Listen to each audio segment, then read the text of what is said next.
Ladies and gentlemen, boys and girls, the Xenomorph has arrived, and this is one of the most funnest and best killers you could be playing right now in DBD. And in today's video, I'm going to try to convince you why you must be playing this killer. Hey, what's up guys? My name is Cocojobro. I'm a killer in Survivor main. I have like 6,000 hours in the game, but in today's agenda, I'm going to try to give you guys 4 different things that you can focus on to improve your killer gameplay. That's right, we're going to be going over the killer stats, the perks, the power in detail, and also some fun builds that you guys can be using in order to improve your gameplay. Now, if you guys are also looking for some crazy, wacky, and fun playstyles and builds, I have about 20 different videos on my YouTube channel, so you guys can hop over there and figure out, hey, there's different ways to play this killer besides a straight and narrow. But hey, let's get right into it.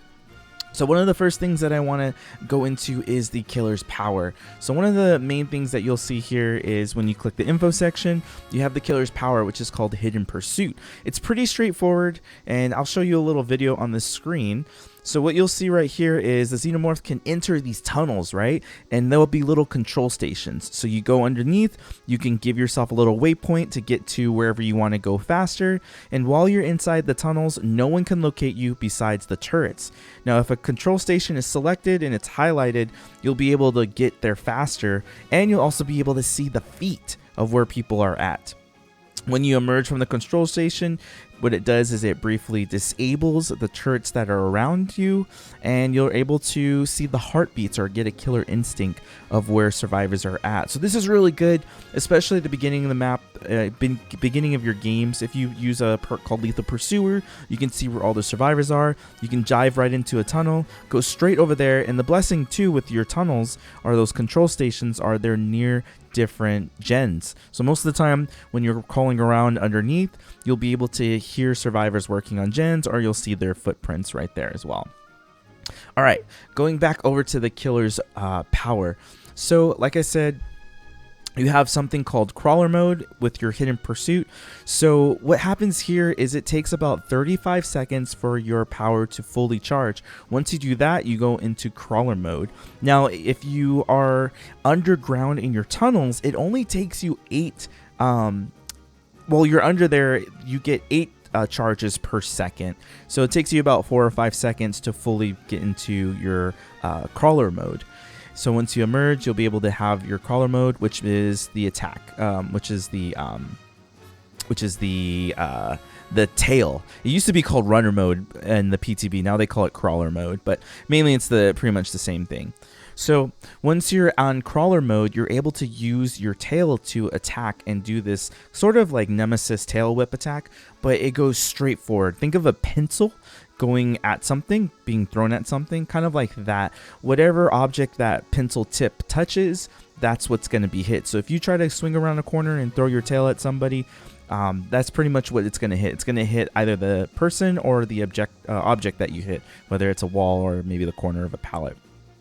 Now, the difference between runner mode or crawler mode and normal mode, if you want to say, is that you are very tall. So you're as tall as like Nemesis or the Plague.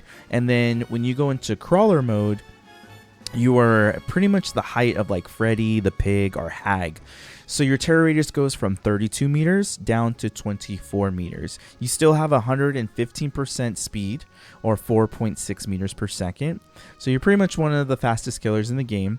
But when you go underground, you're running at 18 meters per second. So you are fast. You're almost triple and a half times the speed when you're underground. It's very, very, very awesome, and I think you definitely need to use this to traverse the map and gain a lot of pressure. Now let's go to the perks real quick. So the killer comes with 3 really awesome perks that I think you'll love. At level 35, you have the ultimate weapon. Mainly what this perk does is when you open a locker for the next 30 seconds, you'll be able to make survivors scream when they enter your terror radius, and they become blind for 30 seconds. So this is really cool. If you just open it right at the beginning of the game, walk around, you're bound to find someone where they're hiding. If they're hiding behind a wall, they're hiding, behind a gen to try to be sneaky, what have you, they're going to scream, reveal their aura, and you can get right into the chase. This is really good.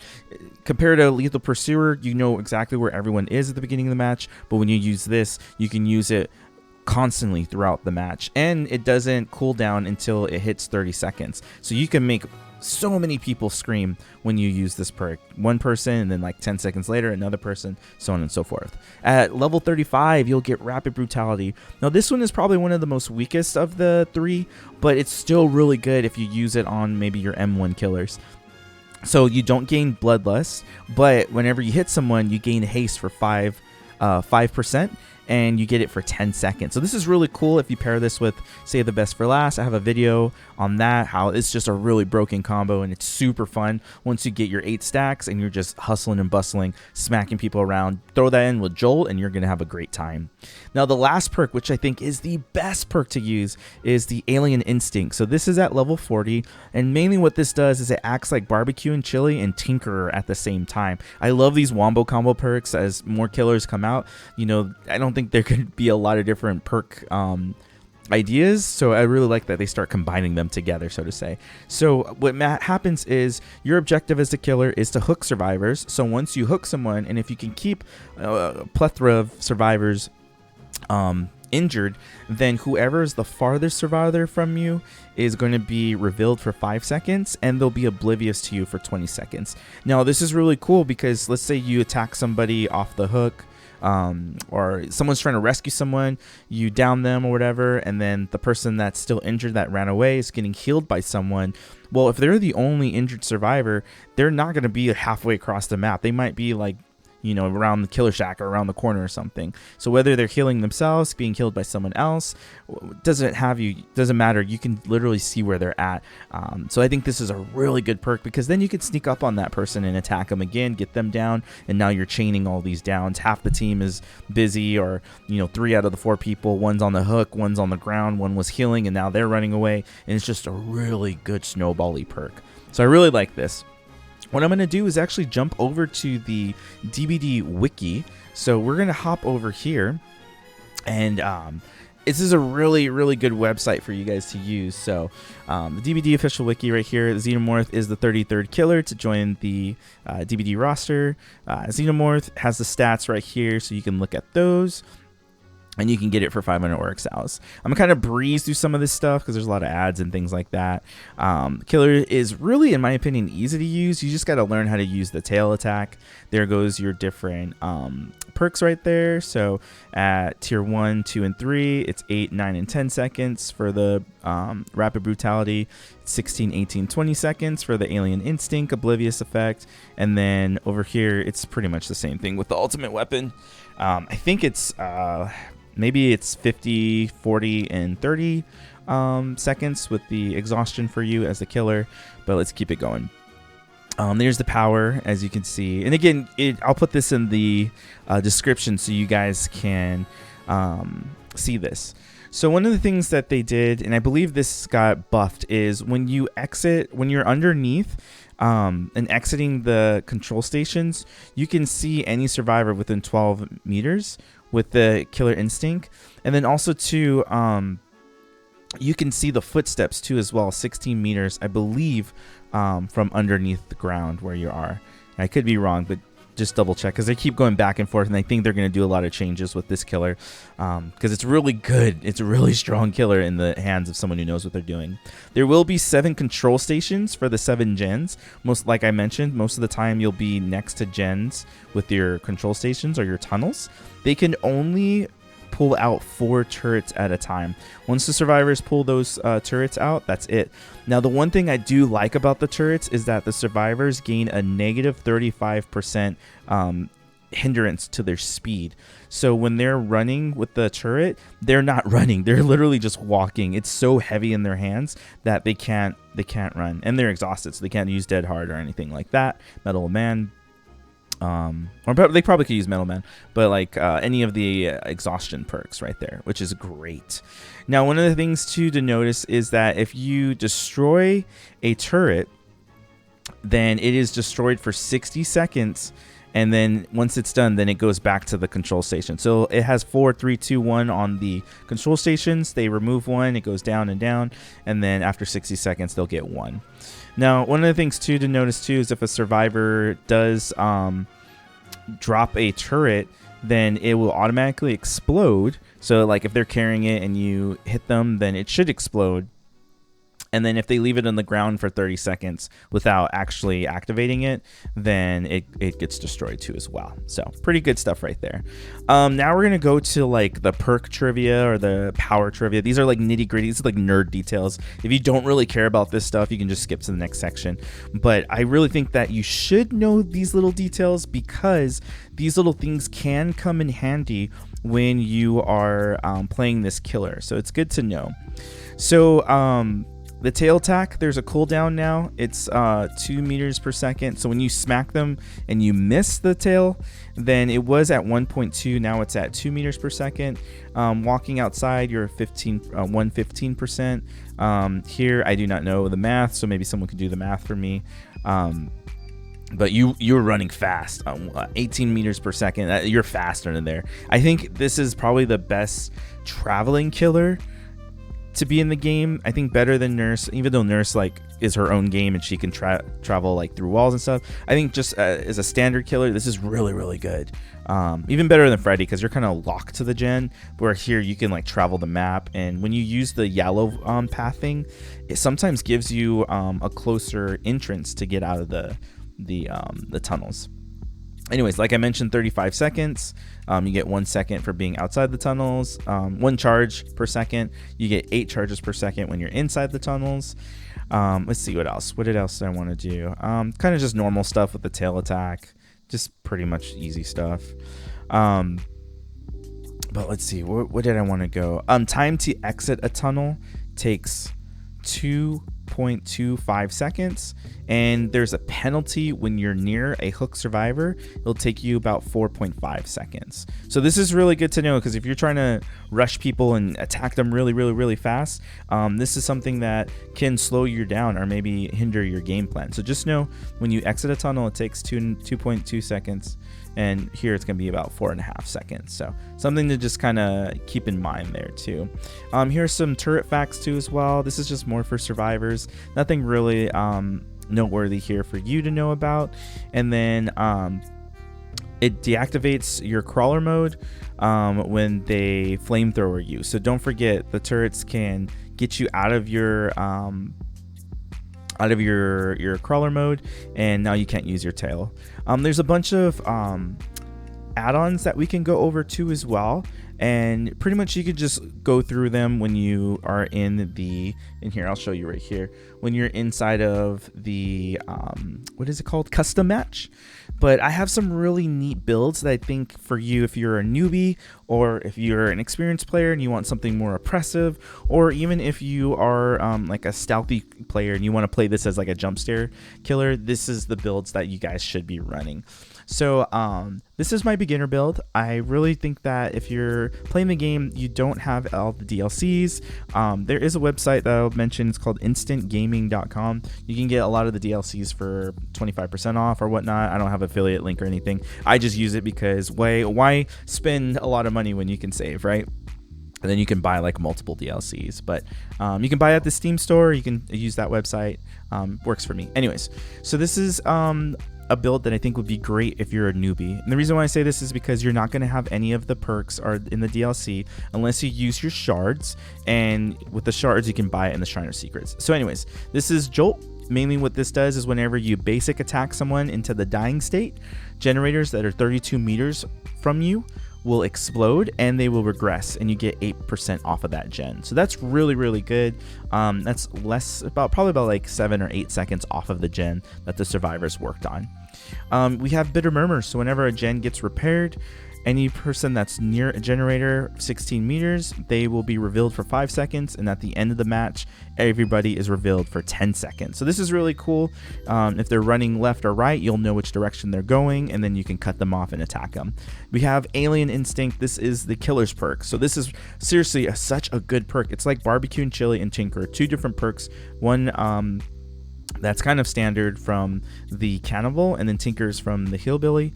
both of the chainsaw killers, but mainly you get to see the aura, and as you get better at this killer, you'll make multiple people injured. You'll see the aura of the furthest survivor, and they'll be oblivious to you. And then the last one I would say is no one escapes death. So I think personally this perk is a very bad perk to use. I would not recommend it if you're trying to get good at the game, but I would recommend it if you're tired of losing and you want to start winning your games and get kills. So at the end of the game, you can insta-down everyone, and you gain a movement speed of 4%, so now you're at 119, which is amazing, and you can sneak up on people. It throws people off at the end game. Especially if there's no pallets or windows to run to, but your totem does get revealed to the survivors over time. Now this is a very bad perk to use as you're growing as a killer, because it's going to teach you to it's a perk that rewards bad gameplay. So if you are bad at the game and you continue to stay bad and then you rely on this perk, then you're always going to rely on this perk. Not saying that you're going to stay bad, because the more time you put into this game, the more practice, the more knowledge, map knowledge, more perk knowledge, you will get better. Trust me. Every time you put in that practice, it's going to make you a better person, going to make you a better player, make you a better killer. It'll help you understand the survivor side too when you play survivor against this killer. So definitely try something different. And if you're going to try something different, I would run Sloppy Butcher. So what this perk does is it should replace here, but what this perk does is it pretty much makes survivors injured longer. So when they get healed, it takes longer, and they give away a lot of blood. So maybe it'll help you like spotting them. But this works really good with Alien Instinct, because if you're keeping survivors injured longer, then you'll be able to get more value with this, seeing their aura. So if you hate turrets, Ash's innards, it takes 10 seconds longer for turrets to spawn. So remember, it was 60 seconds, now it's 70. Since you have that knowledge, now you know. And then Ripley's Watch, if you're in crawler mode and they get you out of crawler mode, it destroys the turrets automatically. And then Mary's Letter is just a really easy linear map for you to travel on. Now, if you want to go all out, balls to the walls, I really think this build is just aggressive.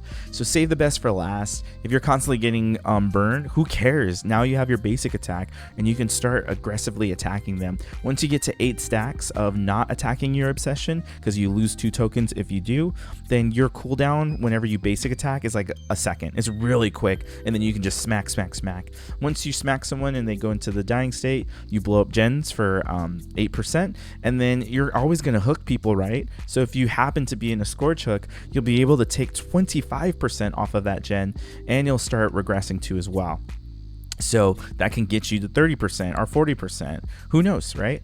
And even with that too, Alien Instinct, if you're just constantly bringing this oppression down, you're going to get that barbecue and chili, right? You're going to know where to go next to attack and just keep on this relentless assault on your survivors. Now, this is really cool because if you exit a tunnel and you smack someone, everyone farther than 24 meters will scream, and it kind of lets you know where to go next. And then this one too, even if survivors get a gen done, this is way better than Bitter Murmur, because for the next 15 seconds, not 6 but 15, survivors who are within 10 meters of your stations, which are right next to gens, will reveal their auras. And then just bring on that Ebony Mori. Just eat everyone up, give everyone kisses, just chew on them. Now this is a really sneaky build that I really like. You're gonna hook people. Once you hook people, Plaything makes them oblivious to you until they find their totem. So that's really cool. So it'll be undetectable to that survivor. If you get everyone undetectable, then they're done.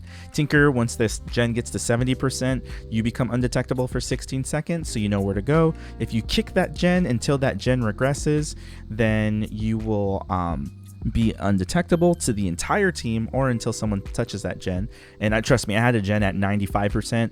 I was undetectable for like literally the entire video. There's a video on the screen I'll probably put, and it's super good. And then finally, Alien Instinct, you'll be undetectable to the survivor who is injured.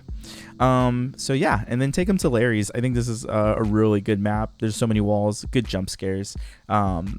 it's just awesome. So that is pretty much it. If you guys really like this video, make sure to give it a like, comment, subscribe. If there's something that I missed, let me know. But mainly what I would say is put in the time, put in the practice. Remember, gens take 90 seconds to get done, so try to juggle that. If survivors are with their friends, it takes roughly half that time. If they're with 3 of them, it takes about a third. People can bring different perks like prove thyself, whatnot. So there's different ways that you need to assault and attack survivors. Maybe you do, after 3 gens get done, need to tunnel someone out. Maybe you are a little bit nervous or new, then take out those walls to loops that suck, like the saloon map. Take out the saloon map walls as soon as you can, so that when you get into chase, you're able to get downs quicker. Just try to put in a lot of time with your maps. There's different maps that will try to get you into a really bad situation. Maybe like the game, where they'll try to keep you downstairs while they do gens upstairs, or you just gotta think about it. Where are your 3 gens at? If it's like the Nostromo map, maybe defend a 3 gen, or there's one map where there's like an eye. It's a Auto Haven Wreckers map, and maybe they do all the gens on one side and the middle, then keep your 3 gen on the other side, or just use your map knowledge to your best discretion. But anyways, if you guys found this video useful, then definitely, make sure to hit that like button, subscribe for more future content, and I'll see you guys in the next one. Take care, everybody.